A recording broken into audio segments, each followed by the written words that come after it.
And one day, you're gonna look around and you're gonna realize that everybody loves you, but nobody likes you. And that is the loneliest feeling in the world. Suddenly you realize you'll never have the good relationship you wanted. And as long as they were alive, even though you'd never admit it, part of you, the stupidest goddamn part of you, was still holding on to that chance. And you didn't even realize it until that chance went away. This place was supposed to be a fresh start for me. Rehab was supposed to be a fresh start. But no matter how many starts I get, there's always the same ending. Everything falls apart, and I end up alone. Bojack, just stop.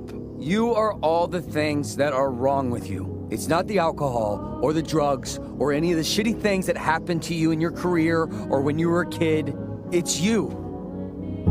All right? It's you. Fuck, man. Loneliness is not about having no friends. It's not about sitting alone in a dark room. Loneliness is being surrounded by people, yet no one truly feels you. The strange thing about loneliness is that it doesn't knock on the door. It enters quietly, sits inside you, and then begins to speak. It asks questions no one dares to ask. Who are you when no one is watching?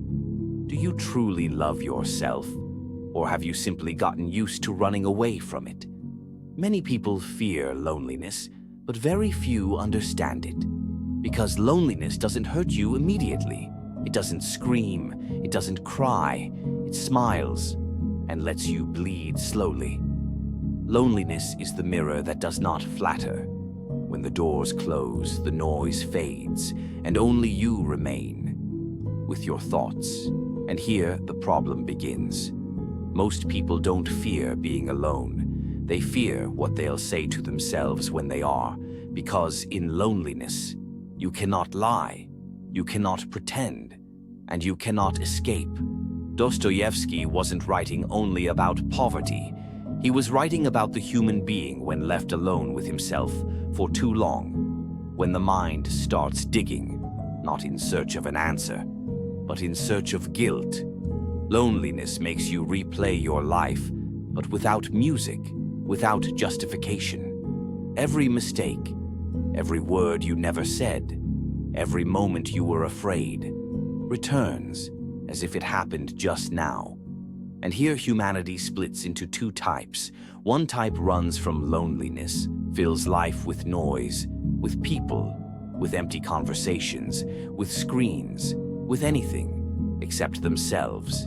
And another type sits with loneliness. And this type either collapses or is reborn.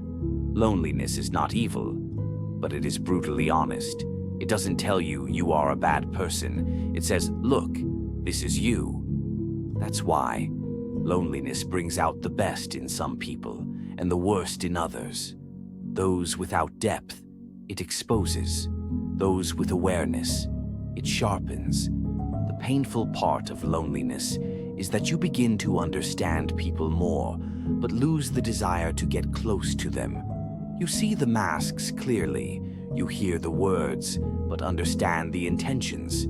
So relationships become a burden, not a need. And here true sadness is born, not because you are alone, but because you are no longer able to be anything else. Loneliness teaches things that are never taught, that some people don't love you.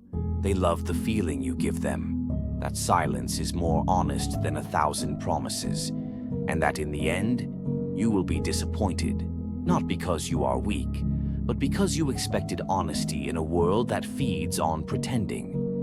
But, and here is the part no one talks about, loneliness also gives you a terrifying strength. When you get used to sitting with yourself, losing someone won't scare you. You won't sell your dignity for temporary warmth, and you won't need to explain your pain because you've understood it. Loneliness is not a phase, it is a test. Either you come out of it as a person who knows their worth, or as someone who fears silence forever. So if you feel lonely now, don't run. Sit, listen, feel the pain, if you must, because the person